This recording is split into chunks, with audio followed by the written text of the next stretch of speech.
Hello and welcome back to another episode of Sexology Podcast. I am so excited and honored to welcome my friend and one of my wonderful colleagues, Melissa Dumaz. Melissa, welcome to our show. Awesome. Thank you so much for having me, Nazanin. It's awesome to be here and to have this conversation with you today. We actually had this conversation so many times together for our listeners that Melissa and I used to co-facilitate, co-moderate several rooms in Clubhouse during the pandemic. And it was one of the topics that we're talking about. And especially with Melissa, she works with lots of high achieving parents. And when I got these questions from you guys, I thought this would be a great opportunity to have her on our show.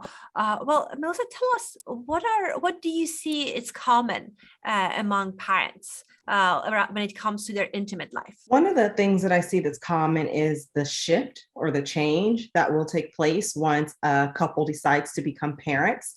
I think that they don't anticipate, they know that life will change, but they don't anticipate just how much life will change. And then also the anticipation that it may change based off of a child. And so, for example, if a parent brings home a child after birth and delivery, and that child sleeps through the night, then parents may have a very different restful night. And that may look differently in regards to their relationship and how it impacts the intimacy in their relationship. But child number two may be the child that comes home and doesn't sleep through the night. And then that creates a shift or a change in how they're connecting during bedtime or after bedtime. So we don't always take into consideration how adding a child or adding a baby or adding or growing a family to the couple dynamic and how it's going to shift things around. Well, I love that you brought up an example, even for the couples, from one child to another, that can be a different experience.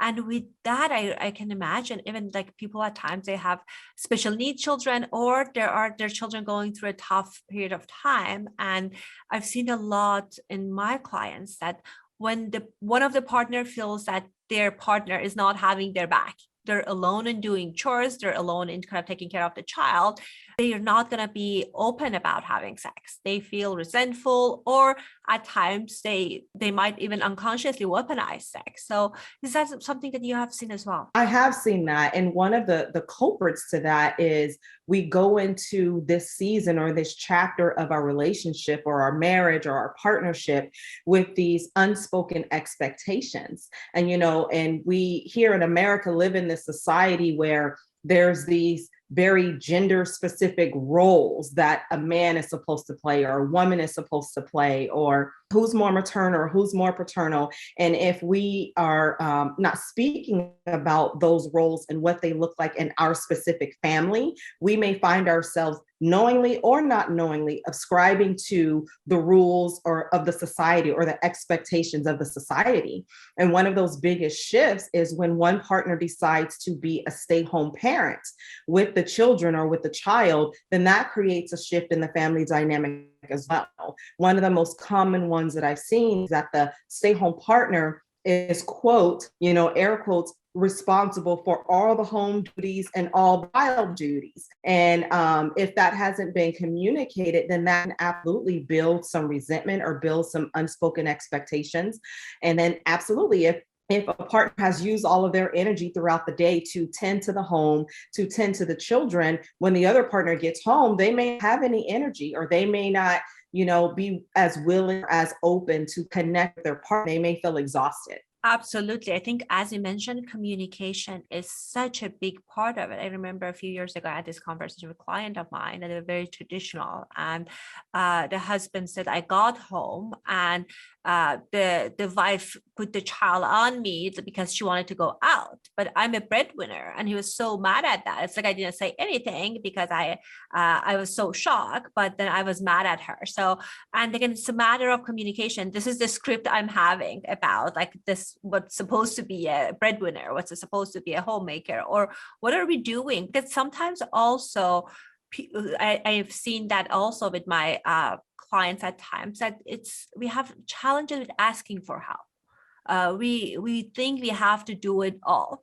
So we're kind of like, even our partner sometimes might be willing to help, but we feel it's a failing if we're not be able to do it. I think that also can be impactful in the relationship. And I think the other part of it is the Right. social media, right? That I Right. have so many wonderful influencers I'm following, and they have young children and their feed is perfect. And I'm sure they have their own struggles. But if I was a young mother, maybe I was feeling that, okay, other people are getting it, they're doing it. I must be able to do it, which of course that's not the case. Go ahead. Right. Absolutely. It's not the case. And communication, as you said, is a huge piece of it. And even if that communication starts in the dating phase or in the wooing or the engagement phase or the family planning phase, one of a question that I've heard recently is another woman ask is, what do dads do? And so even if it's that simple or that basic of a question to what do dads do for you? What is your vision of what dads do? What do moms do? And to have that conversation. And if those roles are very,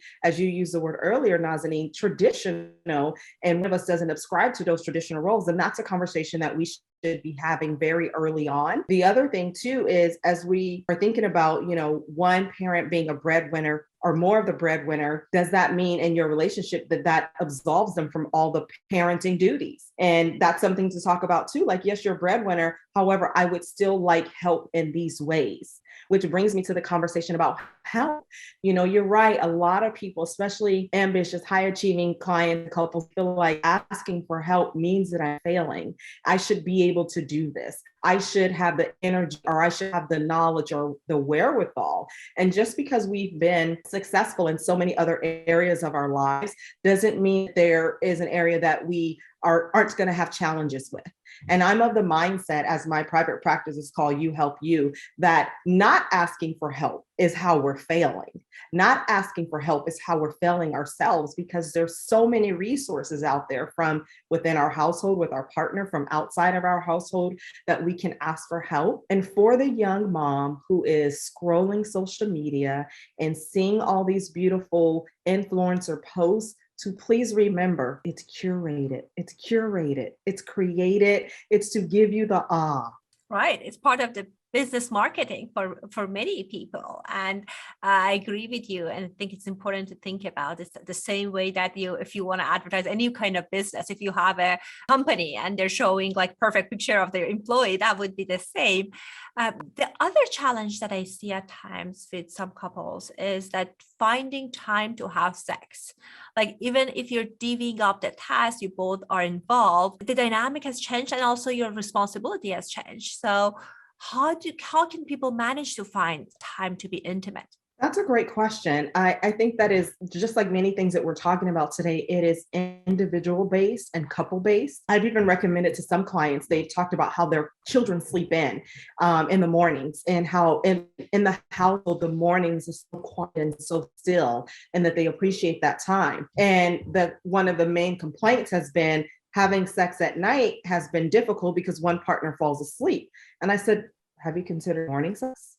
And they both had these light bulb moments like, oh my gosh, we didn't think about that. Like, the kids are sleeping, it's quiet, it's still, we're both awake, we're not sleepy and tired and drained from the day. And so rather than seeing lovemaking as something that has to happen at a set time, at night or at bedtime or when we're in it together, to open your mind to the idea of lovemaking happening in other ways. It could be the start of your day rather than the end of your day. If you have support where you can maybe go and visit the other person at their office, then have a little office nookie. There are other times to consider, and then, instead of lunch break where you're going out to eat McDonald's, have a lunch break where you're enjoying each other.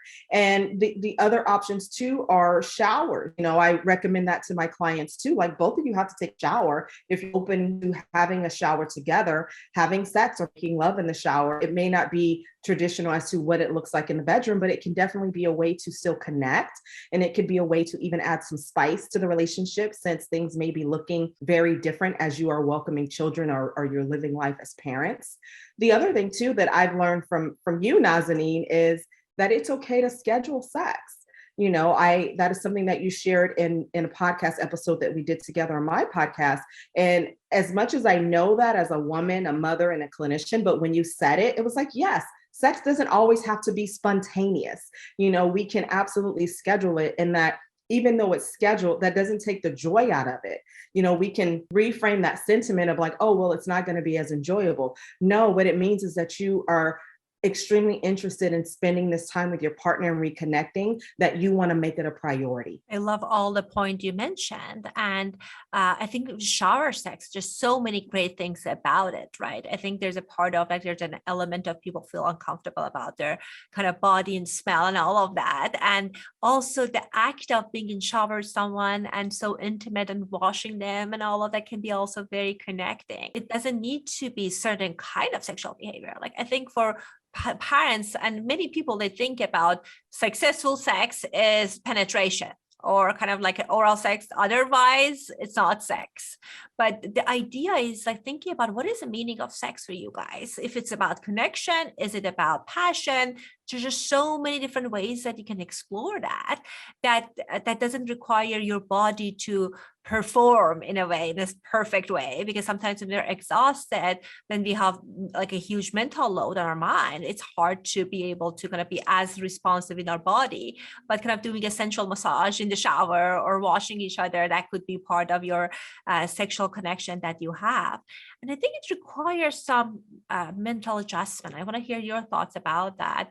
Kind of like having sex while your kid is home. I hear that for many parents, like new parents, it's very, very scary. It was like, I gave this talk once at a elementary school, and that was the question that women were asking. It was like, it's weird. They can maybe hear us. So what do you think about that? I can understand that sentiment. And I've even recommended that clients get a sound machine, either in putting that outside of their children's rooms or outside of their rooms. And it just creates that kind of white noise sound. I think that could help to drown out. And then also, if you are a person that likes to be verbal or that likes to, get loud during your lovemaking, then consider that too. Maybe there's the closing of the doors, or if it's happening in the bathroom, then maybe there's not just the closing of the bedroom door, but closing the bathroom door.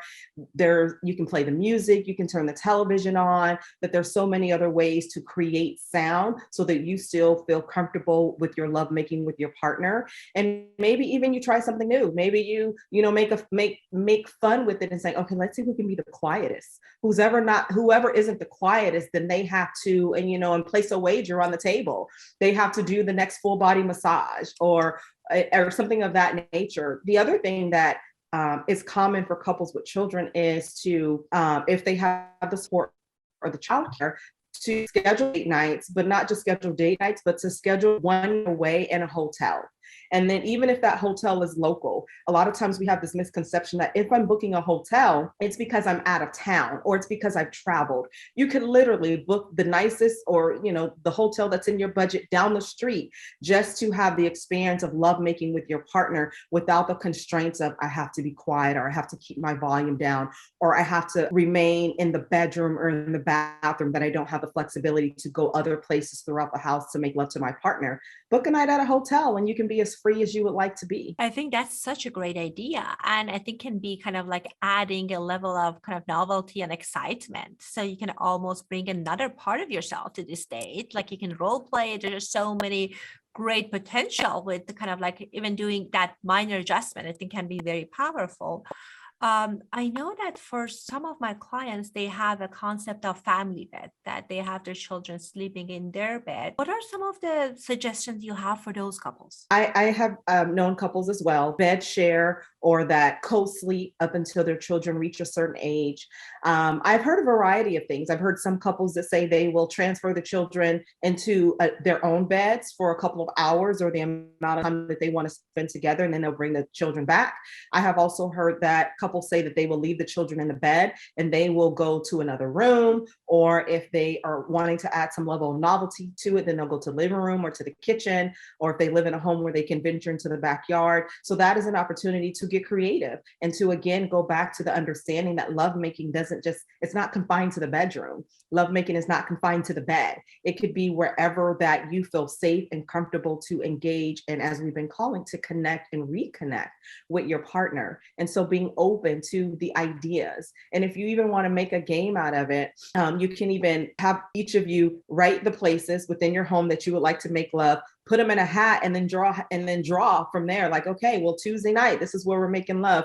Friday night, this is where we're making love. So everyone gets a chance at the place that they have dreamed or fantasized about making love within the household that is outside of the bedroom where you may be co-sleeping. I love all of these creative solutions you're offering. And I think it's a matter of kind of having flexibility. I think I tell parents that sometimes they have this vision of like perfect, quote unquote, perfect sex that things need to be perfect unless we're not having sex.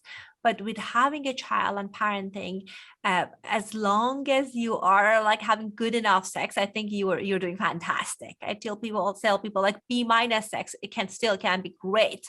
Like if you're having consistent B- sex, I know that like grading for sex doesn't make sense. But even if you're thinking about grading, like B- sex versus having A+ sex once every 2 years. Like which one would you want? So I think it's important to think about that as well. Right, absolutely. And with the idea of being open and flexible to look at that entire season of life as things are changing. And so our family is changing and growing. That means we are also changing and growing, which also impacts our relationship. And that's changing and growing too. And so remembering to be open to try new things, to be open to hear each other out and to communicate like that's not working for me, I want to try this now, because we don't know if we're going to enjoy sex in the kitchen, sex in the living room, sex outside of the bedroom unless we've at least tried it. Absolutely, I agree. And at times I get couples that they bring that, and I can imagine that would be the case for you as well. Like they kind of in a way drag their partner for couples therapy because they are so sexually frustrated from their partner because of like the kind of the early period of parenting, whether they felt that their partner was not sexually available, or right now they feel like they're not interested anymore, just like because of those challenges.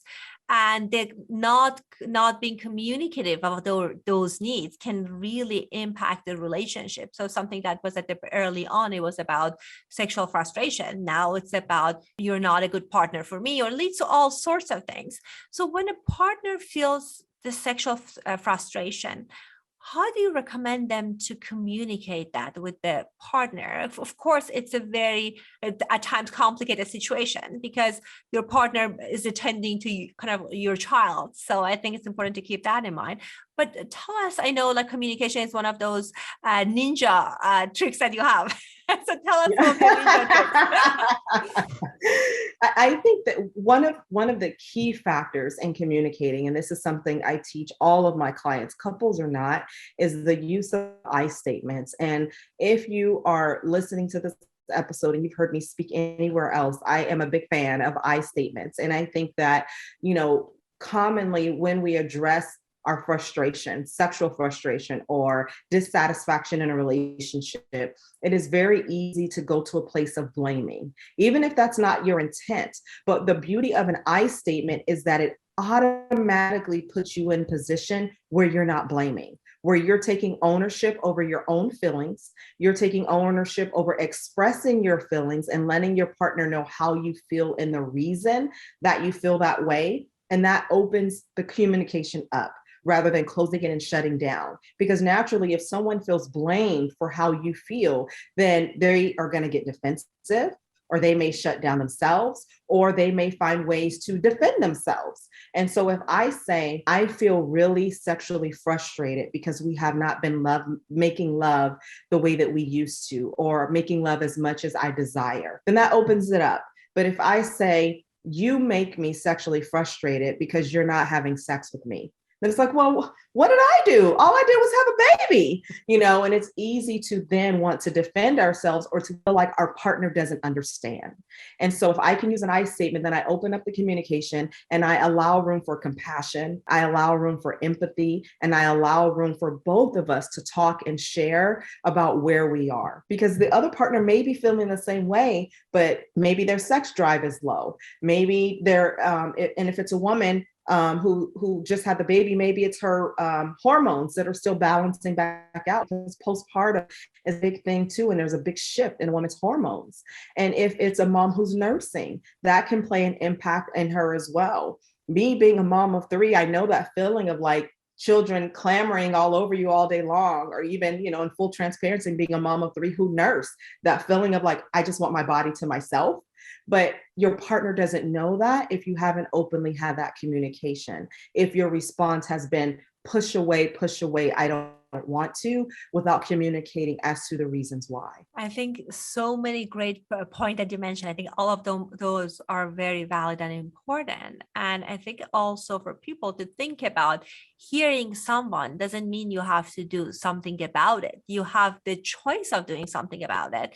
But I also see sometimes that people feel that, okay, my partner is saying this. If I let them say that, it means that I have to have sex with them and I don't have the desire. I have painful sex, all of those things. So the anxiety shows up and we want to shut down the conversation. But if showing that, okay, they have the right to have their own experiences. And as a partner, I'm here for them. But again, having my own back and kind of talking about my own experiences, it can help with opening up that, as you mentioned, the dialogue and kind of thinking about the flexibility of maybe you have a desire and I don't have an appetite. So what can we do right now to have those connections? I have many of clients that they kind of like do mutual masturbation or sensual massages, or kind of like even change a relationship agreement. I know some of my clients, they don't like before the agreement was like, if you're kind of engaging in solo experiences and you're masturbating, that's not okay. But then now maybe it could be a kind of way of kind of renegotiating and revisiting those conversations. So I think that's also part of it. The other challenge that I see that at times couples scheduling it, they want to be intimate with their partner because in a bigger picture, they know that's important for health of the relationship. But if we have 10 minutes while our child is napping or just such a quick window, I know especially for many of my clients, getting in the mood is challenging for a quickie. Like even your body getting ready can be challenging. So what are some of the tips that you have for the moms that they only have 10 minutes and they want to be able to get in the mood? Right. Great question. And I want to start with going back to a statement that you've made, and you've made it twice now, which is redefining your definition of what sex is. Because, like you said earlier, we commonly go to, oh, that means penetration. Oh, that means one of us or both of us has to orgasm. And so if we think about redefining that, then a quickie could be, we can't have sex in the form of penetration, but we can have oral sex. Or we can't have oral sex mutually, but I can provide a blowjob, or you can provide something for me, or we can mutually masturbate because we have to look over our shoulders to make sure the kids aren't coming down the stairs, like whatever that is, So part of that preparing and being in the mood, I think, is waking up every morning or every day with this mindset, especially if you are the parent that is staying home or that is a primary caretaker of the children. And even if you're not, even if you're the breadwinner that's going out into the rest of the world and working, because we know that can be stressful too.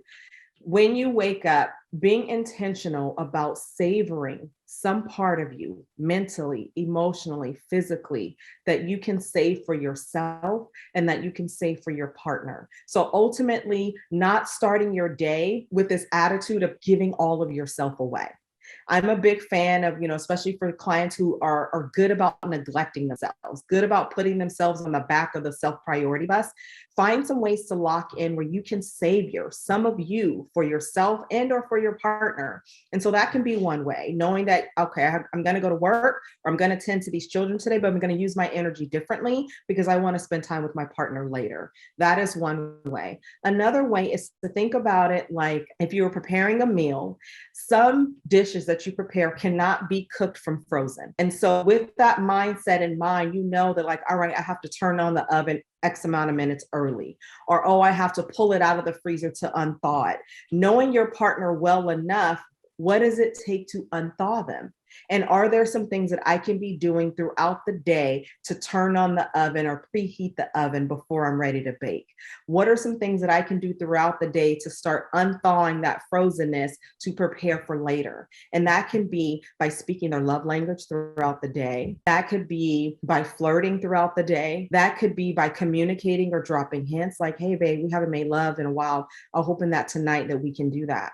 So then maybe your partner will hear that as, okay, let me prepare myself for later. I think that's such a great analogy of kind of comparing it with cooking the meal. And sometimes people think about foreplay, okay, we have to touch each other's genital and we cannot do that in front of the children.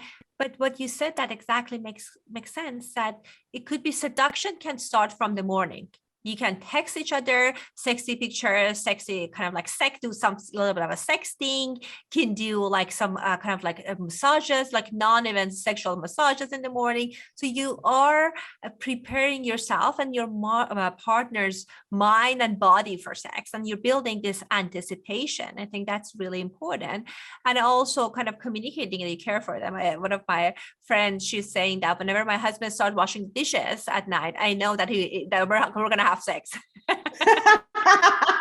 Look, cleaning can be a foreplay too.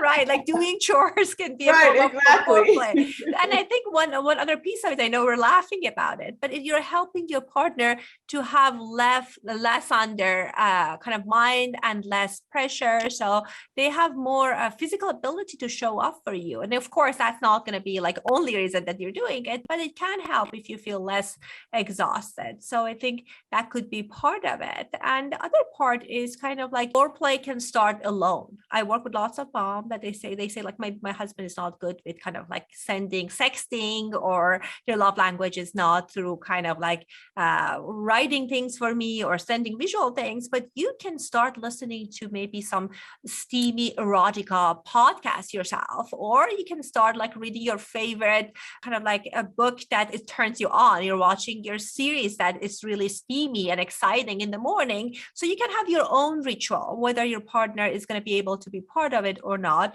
And I always have this conversation in front of the other partner in the couple session, and the other partner would love it. They say like, yes, I would be happy to contribute, and yes, please start on your own. Yes, absolutely. And I love the idea of listening to music, which prompts me to think of other ways to engage our senses. So that could be, if you're home, if lighting candles is your thing, then having the candles lit and preparing the scene before your partner even arrives can be one way of getting yourself into the mood. And then the other thing too is, in your thoughts, you can start dreaming or fantasizing or thinking about the things that you want your partner to do with you, or that you want to do with your partner. That is another way to start setting the tone and getting yourself into the mood. So all those are absolutely beautiful examples and ways that we can unthaw ourselves, before we are ready to cook. Well, for people that for some reason they're kind of going out is not available to them, what are some of the sexy date night ideas you have for them? Absolutely. So some of the ideas could be preparing a meal at home together. And that may look like feeding the children, whatever it is that you want to prepare for them, getting the children to bed, and then deciding to do a meal at home together. One of the common ones that some of my couples have found to be a little bit sexier than other meals is having a at-home sushi night. So if sushi is your thing, then having the ingredients and preparing sushi together. And then that could be over your favorite beverage or over your favorite cocktail. It could also be watching your favorite rom-com, if that's your thing, or your favorite romantic movie.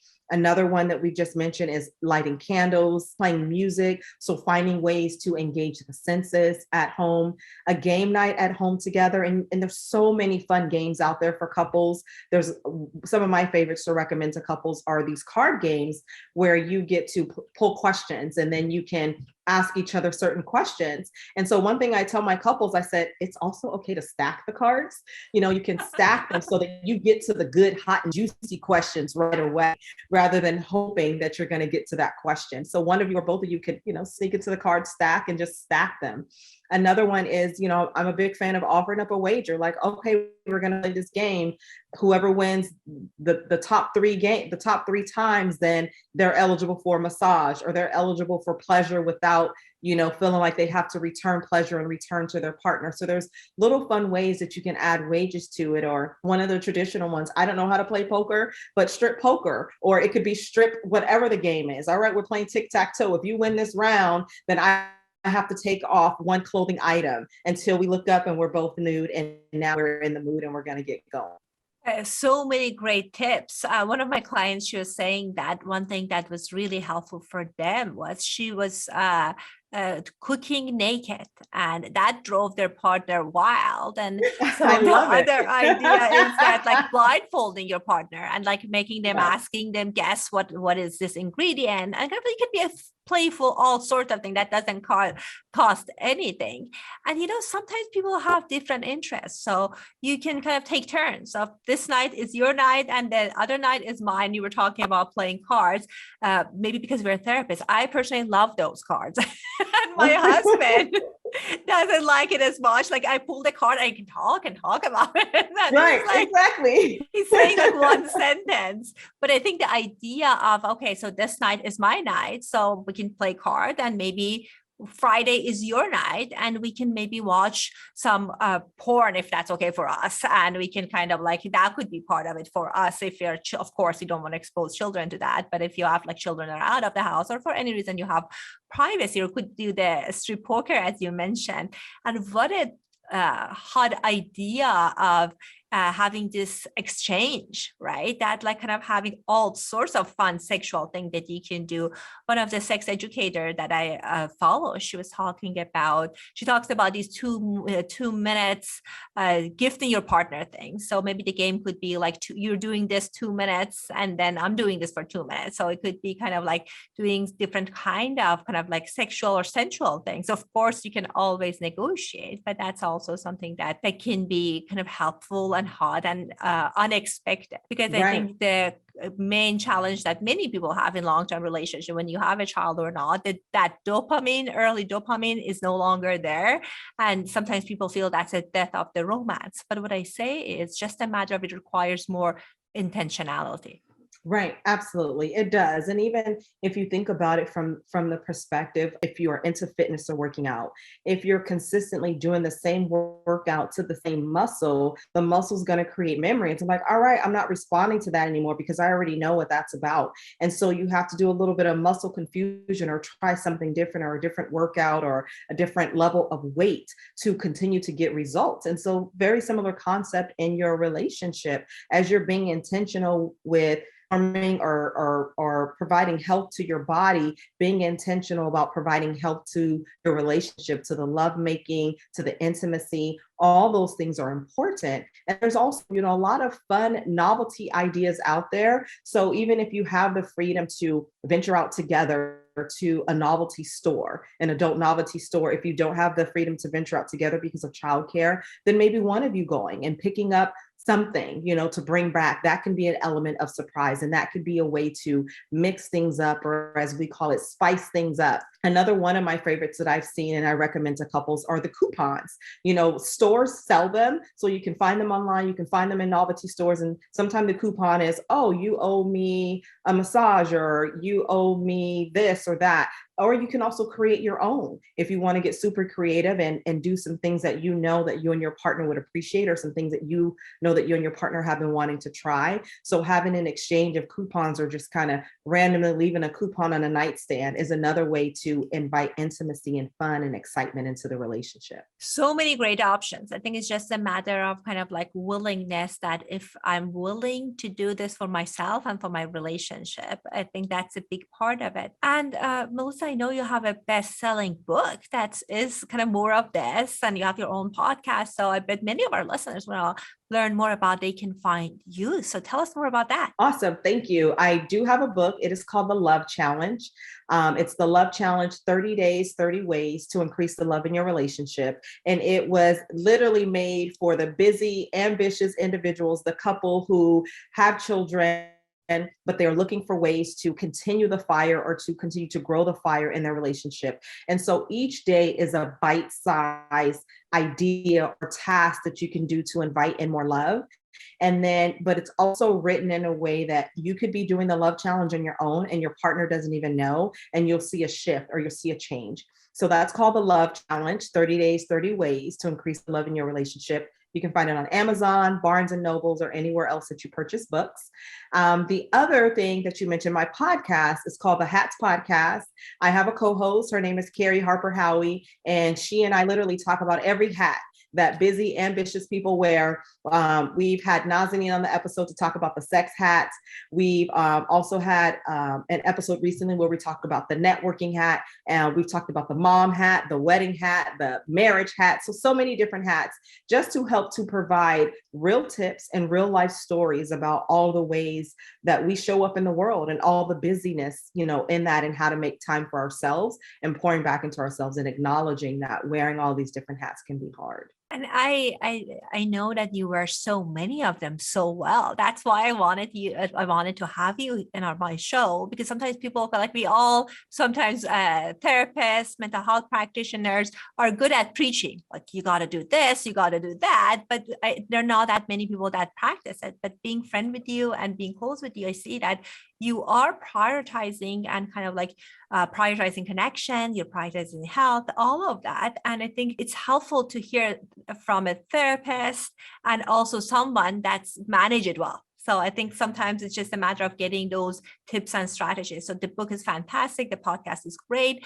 And if people are in LA, they can definitely come to your private practice. I know that you're a trauma specialist. So the link will be in the show notes. And thank you so much, Melissa, for coming on the show and being so generous with sharing all of these tips and strategies. Thank you so much for having me. It's been a pleasure. I absolutely love your podcast, Nazanin. So when you reached out to me, I was like, yes, yes, yes, and yes. So thank you for having me. It has been awesome.